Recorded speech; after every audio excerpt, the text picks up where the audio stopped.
Cantonment ఉప ఎన్నికల్లో ఈసారి సాయన్న కూతురు అవుట్ అని ప్రజలు ఎక్కువ మంది చెప్తున్నారు. ఇక్కడ బీజేపీ నుంచి కాంగ్రెస్లకు వచ్చిన గతంలో రెండో స్థానంలో ఉన్న శ్రీ గణేషే గెలిచే అవకాశం ఉందని ఓటర్లు చెప్తున్నారు. అది ఏమైతుందో చూడాలంటే జూన్ 4 చూడాల్సింది. మల్కాజ్గిరినా ఎంపీ ఎవరు గెలుస్తారు? నాకైతే ఇక్కడ సైడ్ ఇక మల్లారెడ్డి వస్తాడు. మల్లారెడ్డి లేడు ఇప్పుడు, ఓన్లీ ఈటల రాజేందర్, దానం నాగేందర్, ఇంకొక కాంగ్రెస్ ఎమ్మెల్యే అయితే కాంగ్రెస్, ఎంపీ అయితే బీజేపీ. ఎందుకు రెండు వేరు వేరు వేస్తారా? ఎందుకట్లా అంటే ఇప్పుడు చాలా చనిపోయింది కదా, వాళ్ళకి కూతురు చనిపోయింది కదా, ఈయన బీజేపీలో పోయి మళ్ళీ కాంగ్రెస్ వచ్చింది. ఇప్పుడు ప్రభుత్వం కాంగ్రెస్ ఉంది కదా, ఆయన కాబట్టి కాంగ్రెస్ వచ్చింది. ఈయన బీజేపీ నుంచి వచ్చిందా ఇప్పుడు ఈ శ్రీ గణేష్? అవునా, బీజేపీ పోటీ చేసి ఎమ్మెల్యేకు దానిలో ఓడిపోతే ఇలా మళ్ళీ కాంగ్రెస్ వచ్చేసి. ఓహో, అందుకే ఆయన గెలుస్తారా? ఓహో, అంతకుముందు కూడా అదే అన్నారు, ఆయన గెలిచే అవకాశం. ఇప్పుడు అదే ఆయన సానుభూతి ఏం లేదా? ఇప్పుడు ఆమె పేరేం పేరు, శ్రీ లాస్యాకు వాళ్ళ చెల్లెలు కదా, అలా కష్టమే. ఇప్పుడు ఈ మల్కాజ్గిరి కంటోన్మెంట్లో ఎమ్మెల్యే ఎవరు గెలిచే అవకాశం ఉప ఎన్నికల? మోస్ట్లీ సెంట్రల్లో బీజేపీ ఉంది, అట్లా ఉంది కాబట్టి బీజేపీ రావచ్చు. క్యాండిడేట్ ఎవరైనా డిక్లేర్ చేయకుండా ఇంకా అది ఎంపీనా ఎమ్మెల్యే కూడా. అంటే మనకు ఎంపీ ఆల్రెడీ ఈటల రాజేందర్ ఇట్లాంటివి సెంట్రల్లో కూడా మంచిగా ఉండేసరికి ఇక్కడ ప్రస్తుతం అంత మంచి క్యాండిడేట్స్ లేకపోవడం కాబట్టి పార్టీ తరఫు నుంచి బీజేపీకి వచ్చే ఛాన్స్ ఎక్కువ ఉన్నాయి. ఎమ్మెల్యేకి కూడా అంటే గవర్నమెంట్, స్టేట్ గవర్నమెంట్ కాంగ్రెస్ వచ్చింది కదా, కాంగ్రెస్ పథకాలు ఇస్తారా ఏదైనా ఉంటాయి కదా కొన్ని. ప్రస్తుతం వాళ్ళ పథకాలు వాళ్ళు స్టార్ట్ చేసింది బేసిక్ గా అయితే రెండే అండి నాకు తెలిసి. ఒకటి ఏంటంటే ఫ్రీ బస్సెస్ స్టార్ట్ చేసినారు, అదొక మంచిది ఆడవాళ్ళకి. అదే 50% వాళ్ళ ఓట్లే తగ్గదు కదా, 50 కాకుండా 35% అయ్యే కనబడదు. మనం ఎట్లా లేదని వేస్తారు కాబట్టి కాంగ్రెస్ వచ్చే అవకాశం ఉంది. కాకపోతే ఆడవాళ్ళ నుంచి కూడా అసంతృప్తి కనబడుతుంది, అది చాలా శాతం. అంటే బస్ కండక్టర్లు వివరించే పద్ధతి కానీ, లేకపోతే బస్ డ్రైవర్లు వివరించే పద్ధతి కానీ వాళ్ళకి నచ్చకపోవడం, లేకపోతే వాళ్ళకి ఎక్కువ ప్రిఫరెన్స్ ఇవ్వకపోవడం, అట్లా అని కూడా కొద్దిగా నెగిటివిటీ వస్తుంది. సో మేబీ చెప్పలేము మనం అట్లా. ఇప్పుడు ఈమె ఆమె పేరేం పేరు, లాస్య వాళ్ళ అక్క పేరు, ఆమెకేమో సానుభూతి లేదా? లాస్య అంటే first of all main point ఏంటంటే సాయన్న గారి మీద ఉన్న సానుభూతితోనే లాస్య గారి కోట్లో పడింది. సో ఇప్పుడు లాస్య గారితో కూడా సానుభూతి అంటే అది మేబీ వర్కౌట్ అవ్వకపోవచ్చు సార్. అది ఒక పాయింట్. ఎమ్మెల్యేనా ఇంకా ఇప్పుడే మూమెంట్ కాలేదు, జనరల్ అంటే సాయన్న కూతురు మళ్ళీ పోటీ చేస్తుంది ఇంకొక ఆమె. సరే, సానుభూతి అంత పెద్దగా ఏముండదు. ఇంకొక ఆయన బీజేపీ నుంచి వచ్చింది, కాంగ్రెస్ మూమెంట్ కాలేదు ఇంకా. ఆయన మూమెంట్ అయితే చెప్పగలుగుతాం, ఆయనకు కొంచెం స్ట్రాంగ్ ఉంటుంది. ఇక్కడ లాస్ట్ టైం ఆయన సెకండ్ ప్లేస్ లో ఉన్నట్టు బీజేపీ స్ట్రాంగ్ ఉంటుంది. బీజేపీ మూమెంట్ అయితే చెప్పగలుగుతాం. ఎంపీ సీట్ అయితే కంపల్సరీ బీజేపీ, ఈటల రాజేందర్ 100%. అంటే ఈ కాంగ్రెస్ ఆయన ఎవరు, సుంతమేందర్ రెడ్డికి లేదా? ఆయన ఏం లేదు, ఆయన డమ్మి క్యాండిడేట్. మాకు ఇద్దరు డమ్మి క్యాండిడేట్, ఎంపీ సీట్లలో మాత్రం ఇద్దరు డమ్మి. లో ఎవరు గెలిచే అవకాశం ఉంది? ఎమ్మెల్యే కాన్స్టిట్యూషన్ అసెంబ్లీ వచ్చేసి శ్రీ గణేష్ గెలుస్తాడు, మంచి క్యాండిడేట్. కాంగ్రెస్ మరి కాంగ్రెస్. ఎంపీ వచ్చేసి డిఫాల్ట్ ఎవరున్నా, నాట్ ఓన్లీ ఇప్పుడు ఆయన ఎవరు ఈటల రాజేందర్ కానీ ఎవరు ఆయన ప్లేస్లో ఎవరున్నా, యాక్చువల్లీ ఇది కాంగ్రెస్ బిట్ ఎంపీకి. లాస్ట్ 20 years నుంచి తెలుసుకున్నా కానీ ఇది కాంగ్రెస్ బిట్టే. ఇప్పుడు రేవంత్ రెడ్డి కూడా ఇక్కడ ఎంపీగా గెలిచిండు, ఎమ్మెల్యేగా కండ్లకొని అక్కడ ఓడిపోయినా కానీ మల్కాజ్గిరి కాన్స్టిట్యూషన్లో కాంగ్రెస్ గెలిచింది. కానీ ఇప్పుడు కొంచెం చేంజ్ అయ్యారు పబ్లిక్, అక్కడ ప్రధానమంత్రి రావాలి అని చెప్పేసి పబ్లిక్ అందరూ మోడీకి సపోర్ట్ చేయడానికి ఎంపీని బీజేపీకి అవకాశం ఇస్తారు, ఎమ్మెల్యేకి లోకల్ పార్టీకి ఇస్తారు. లోకల్ పార్టీకి అంటే కాంగ్రెస్ అంటే ఓన్లీ పార్టీ చూస్తారు. కానీ ఇక్కడ సునీతామహేందర్ రెడ్డి కాంగ్రెస్ ఉంది కదా, ఆమెకేం లేదా? లేదు,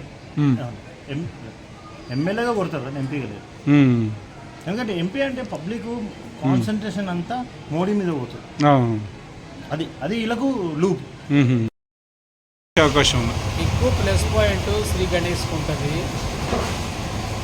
అయితే సానుభూతి పవనాలు కనుక ఉంటే టీఆర్ఎస్కి అవకాశం ఉంది. బీజేపీకి ఉండదు ఏమండి, బీజేపీ అభ్యర్థి అవన్నీ లెక్కలకు రానివేమో మాకు అవగాహన ఉన్న దాన్ని బట్టి కాంగ్రెస్కే. Congress I'm expect first place in Ganesh, second place in Nivedita. Okay, MP కూడా టీఆర్ఎస్కి ఆధిపత్యం ఉండొచ్చు, second place is in Congress.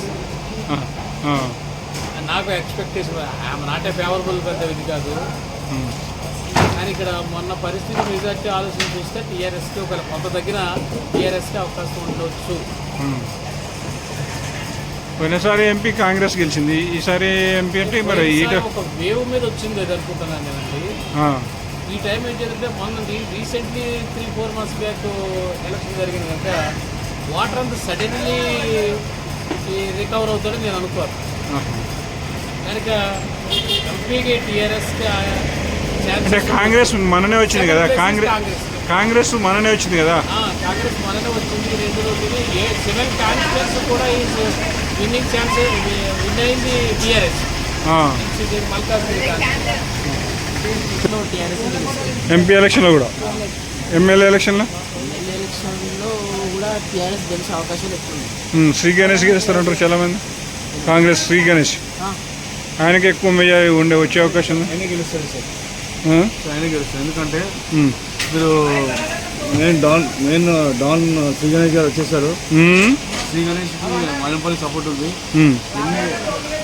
ఎన్ని ఎత్తులు వేసినా కూడా శ్రీ గణేష్ గెలిచారు. ఎందుకంటే ఆయన చేసిన సేవ కానీ ప్రతి ఒక్క విషయం వాటర్ క్యాన్ కానీ ప్రతి సంవత్సరానికి 50 నుంచి 70 లక్షలు ఇచ్చాయి వాటర్. మనమే 3 లక్షలు. ఆయన ఫేవర్గా మాట్లాడుతున్నారు. ఎందుకంటే నివేదిత కానీ ఆయన బీజేపీ నుంచి వచ్చింది కదా, మరి ఒకసారి మారుతుంది ఆయనకు. అందరూ కాంగ్రెస్ ఎందుకంటే ఎందుకంటే సాయన్న బిడ్డని మనం చేస్తాము.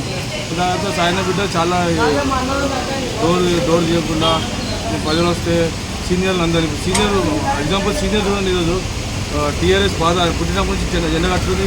ఈరోజు ప్రభాకర్ గారు కాంగ్రెస్ జెండా కట్టుకుని అర్థం చేసుకొని వేరే చెప్పవచ్చు ఎట్లా శ్రీగారికి వచ్చేస్తారు. అంటే ఇప్పుడు ఆ సానుభూతి ఏముండదు, వాళ్ళ అక్క ఏముండదు. ఈ కంటోన్మెంట్ ఉప ఎన్నికల్లో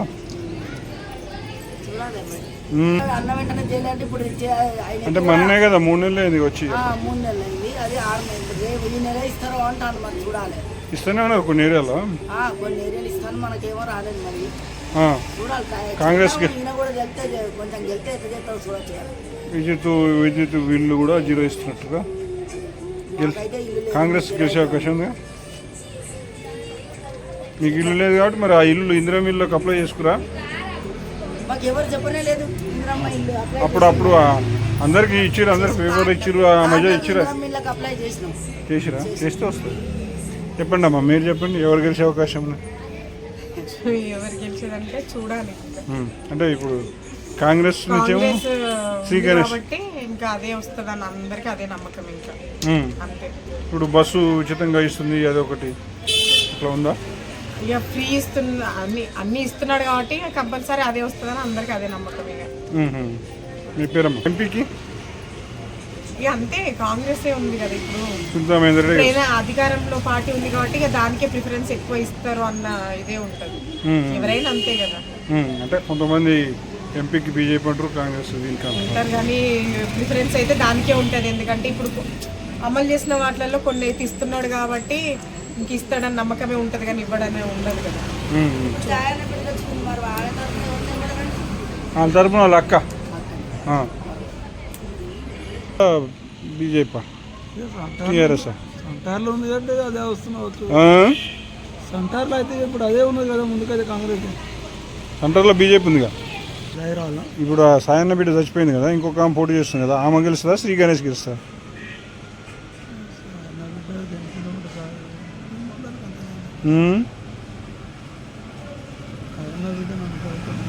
సాయన్న బిడ్డనా తెలుసా? ఏం సానుభూతి లేదు ఈసారి. ఆమె ఇంకా ఆమె చచ్చిపోయింది, మళ్ళీ ఇది ఏందో అయింది. మళ్ళీ ఈ శ్రీ గణేష్ పోయినసారి 2nd ప్లేస్ వచ్చిన కాడికి గెలుస్తుంటారు.